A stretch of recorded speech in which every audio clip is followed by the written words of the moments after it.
Hello students, you are welcome to this channel. आज हम class 10th maths का बहुत ही इम्पोर्टेंट टॉपिक स्टडी करने जा रहे हैं। ये टॉपिक है एक्सरसाइज 11 समरूपता, त्रिभुजों की समरूपता, सिमिलरिटी। इस पर आधारित प्रश्न है और इसमें जो सबसे पहले थेल्स प्रमेय, जिसको आधारभूत समानुपातिक प्रमेय भी बोलते हैं, उस थेल्स प्रमेय को लेकर के प्रश्न है। तो इस वीडियो को पूरा देखें, अंत तक देखें, चैनल को सब्सक्राइब, वीडियो को लाइक और शेयर करें। तो शुरू करते हैं आज का टॉपिक, समरूपता। समरूपता, सिमिलरिटी। इसमें जो प्रश्न है वो थेल्स प्रमेय पर आधारित है। अब थेल्स प्रमेय में क्या है, थोड़ा सा हम यह इंट्रोडक्शन कर लेते हैं। थेल्स प्रमेय ये कहती है कि किसी त्रिभुज, ये एक त्रिभुज है, किसी त्रिभुज की दो भुजाओं को मिलाने वाली रेखा, जैसे ये भुजा ए बी है और दूसरी ए सी है, और ये डी ई एक ऐसी भुजा है, दोनों भुजाओं को मिलाने वाली रेखा है। तो त्रिभुज की दो भुजाओं को मिलाने वाली सरल रेखा यदि तीसरी भुजा के समांतर है, यानी डी अगर बी सी के समांतर है, कंडीशन है त्रिभुज होना चाहिए, दो भुजाओं के बिंदुओं को मिलाने वाली रेखा तीसरी भुजा के समांतर है, तो वे उन दोनों भुजाओं को समान अनुपात में विभाजित करती है। समान अनुपात का मतलब ये वाला अनुपात इसके साथ जो होगा वही वाला इसके साथ होगा। यानी कि यहाँ पर हम ये निष्कर्ष निकाल सकते हैं कि यहाँ पर जो एडी भाग है, इस भुजा का एडी, उसका डीबी के साथ, उसका डीबी के साथ जो अनुपात होगा वही सामने वाली भुजा के एई के साथ और इसी के साथ जो अनुपात होगा वो बराबर होगा। यानी यहाँ इस भाग के साथ जो अनुपात होगा वही एई भाग का इसी भाग के साथ अनुपात होगा। तो ये थेल्स प्रमेय का सूत्र बन गया। अब इसको हम ऐसे भी लिख सकते हैं कि ये जो डीबी भाग है ये ऊपर लिख दिया, एडी को नीचे लिख दिया, इसी तरह ईसी ऊपर लिख दिया, एई नीचे लिख दिया। तो अनुपात चाहे सीधा लिखो चाहे उल्टा लिखो, इन दोनों भागों का जो अनुपात होगा वो सामने वाले दोनों भागों के अनुपात के बराबर होगा। या हम ऐसे इसको ऐसे भी कह सकते हैं कि इस तरफ की पूरी भुजा के साथ, यानी ए बी के साथ जो डीबी का अनुपात होगा, डीबी यानी इस भाग का, इसी प्रकार इधर की पूरी भुजा यानी कि एसी के साथ इसी का जो अनुपात होगा वो बराबर होगा। यानी हम इसे देखो कितनी तरह से लिख सकते हैं, ये भागों का अनुपात बराबर ये भागों का अनुपात, इसी तरह ये पूरी भुजा और ये वाला भाग, इसी तरह ये पूरी भुजा और ये वाला भाग, इसी तरह से पूरी भुजा और ऊपर वाला भाग, इसी तरह से पूरी भुजा और ऊपर वाला भाग बराबर होगा। ऐसे भी लिख सकते हैं, ऊपर वाला भाग बट्टा पूरी भुजा, इधर भी ऊपर वाला भाग बट्टा पूरी भुजा, वो भी बराबर होगा। इसी तरह नीचे वाला भाग और पूरी भुजा बराबर नीचे वाला भाग और पूरी भुजा। तो इस तरह से इससे जितने भी तरीके से इसे लिखा जा सकता है वो सूत्र लिख करके हम प्रश्नों को हल करते हैं। तो यहाँ पर हमारे पास एक प्रश्न है, त्रिभुज एबीसी की भुजाएं एबी और एसी पर क्रमशः डी और ई, ये त्रिभुज एबीसी है, इसकी भुजा एबी और एसी पर क्रमशः डी बिंदु ये वाला है और ई बिंदु ये इस प्रकार है कि डी समांतर बीसी। देखो कंडीशन क्या होती है कि त्रिभुज होना चाहिए, और त्रिभुज की दो भुजाओं को मिलाने वाली रेखा तीसरी भुजा के समांतर होनी चाहिए। तो ये दो कंडीशन कंपलसरी, त्रिभुज हो और डी समांतर क्या हो, बीसी हो। ये जब भी होगा तो थेल्स प्रमेय के सूत्र लागू होंगे। अब इसमें आपको दे रखा हो तो यदि एडी का भाग, ये जो एडी भाग है वो 6 सेंटीमीटर है और डीबी यानी कि ये वाला भाग 9 सेंटीमीटर है, एई वाला भाग 8 सेंटीमीटर है, तो एसी यानी कि ये पूरी भुजा ज्ञात करनी। तो पहले हम क्या ज्ञात कर लेते हैं, इसी ये वाला भाग ज्ञात कर लेंगे, फिर दोनों भागों को जोड़ करके क्या प्राप्त कर लेंगे, एसी। तो यहाँ पर हमें ये लिखना होगा कि त्रिभुज एबीसी में यही थेल्स प्रमेय की कंडीशन है, डी समांतर बीसी। ये जब भी कंडीशन दे तो इसका मतलब थेल्स प्रमेय लागू होगा कि त्रिभुज होना चाहिए और समांतर रेखाएं होती। तो हम बोलेंगे आधारभूत समानुपातिक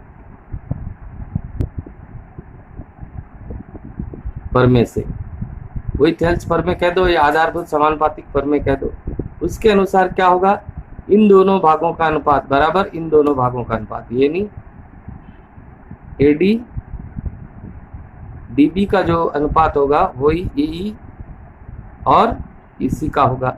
हम इसमें मान रख देते हैं, एडी का मान कितना 6 सेंटीमीटर, इसका मान कितना 9 सेंटीमीटर, इधर इसका मान कितना 8 सेंटीमीटर और यहाँ पर इसी की 9 सेंटीमीटर।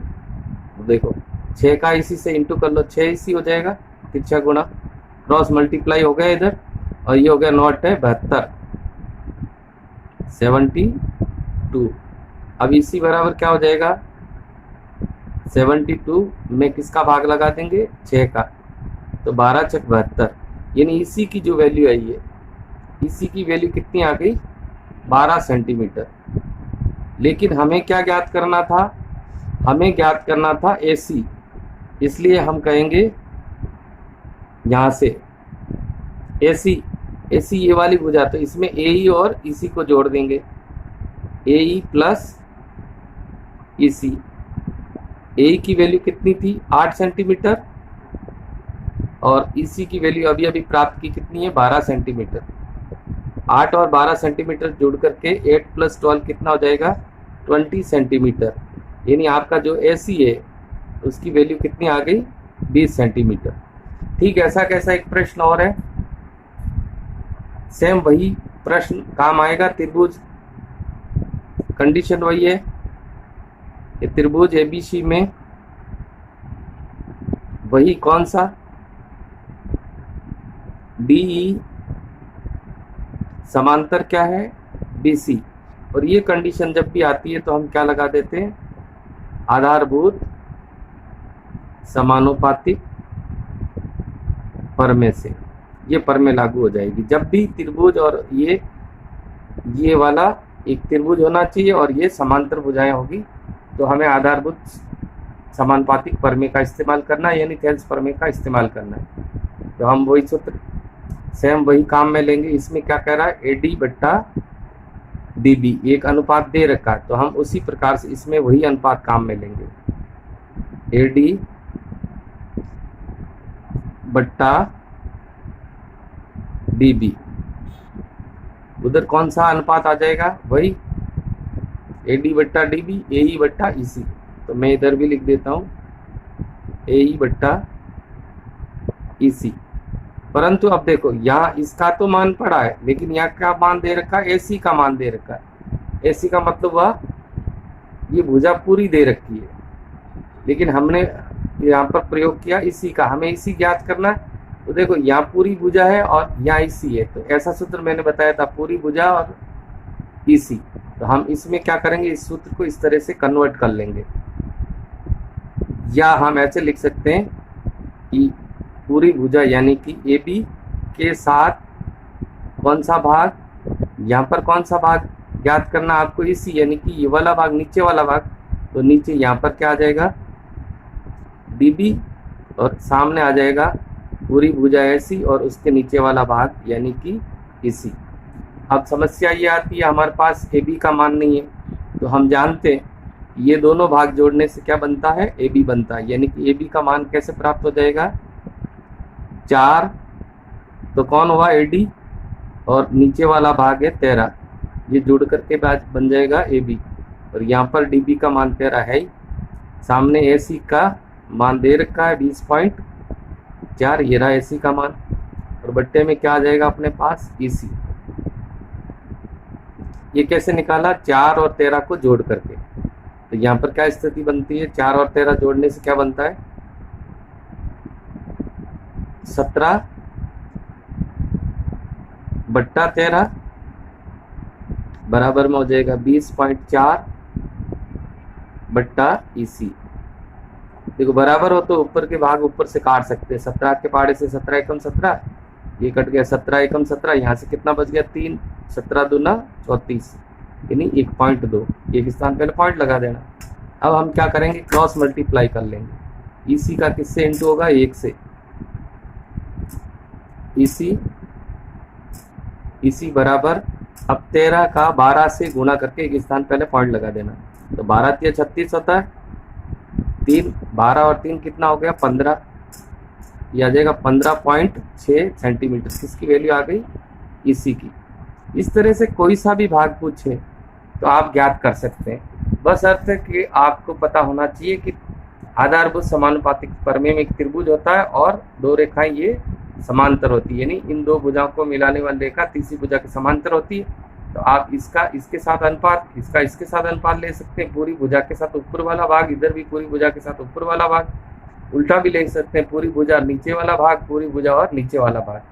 तो इस प्रकार का कोई भी प्रश्न आता तो आप इससे अच्छे से अभ्यास करके हल करना, और बोर्ड में अक्सर ऐसा एक प्रश्न जरूर आता है। अब एक प्रश्न और देखते हैं, सिद्ध करो का, जो भी आधारभूत समानुपातिक प्रमेय पर आधारित है।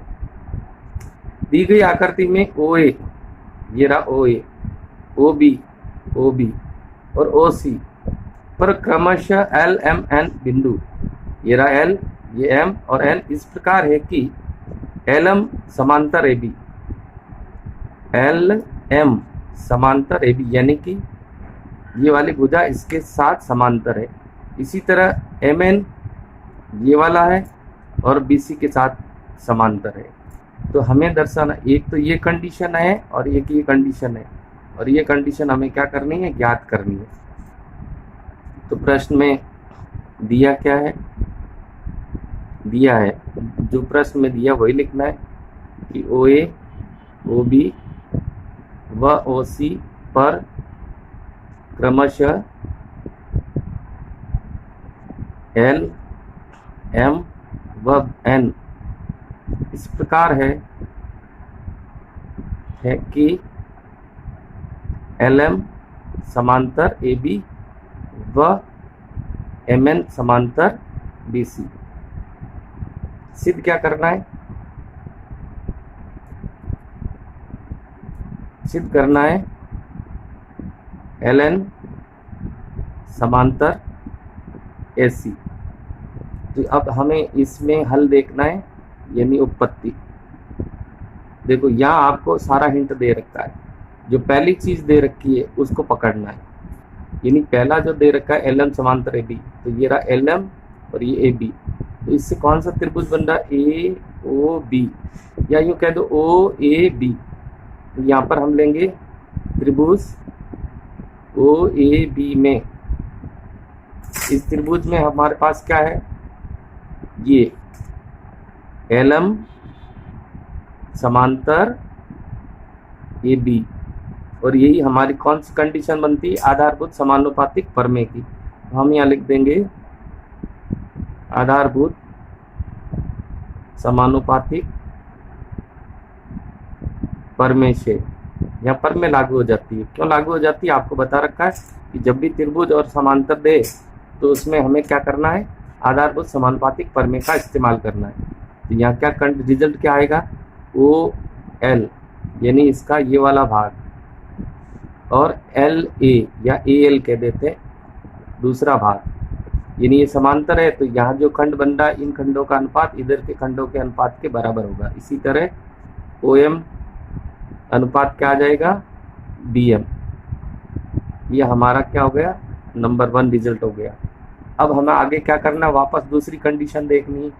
दूसरी कंडीशन है MN और बी सी, कहाँ है एम एन, ये रहा एम एन और बी सी, ये समांतर है। तो इससे कौन सा त्रिभुज बन गया, ओ बी सी। तो हम फिर से क्या करेंगे, पुनः त्रिभुज ओ बी सी में यहाँ पर भी आपको दे रखा है कि एम एन समांतर बी सी, ये दूसरी कंडीशन है। वो भी सेम चीज़ आ गई कि त्रिभुज हो और उसके अंदर समांतर रेखाएं, ये त्रिभुज हो गए ओ बी सी, इसमें एम एन और बी सी क्या है, समांतर है। तो यहाँ पर भी क्या लगेगी, वही आधारभूत समानुपातिक, आधारभूत समानुपातिक परमेय से, यहाँ ये परमेय लग गई। आपको बता रखा परमेय कब लगती, जब त्रिभुज हो, त्रिभुज के इस प्रकार से भुजाएं क्या हो, समांतर हो। तो हम इसको आगे कैसे सॉल्व करेंगे, इसलिए यहाँ पर देखो, जैसे ये समांतर है तो ये खंड का अनुपात इन खंडों के अनुपात के बराबर होगा, यानी ओ एम के साथ बी एम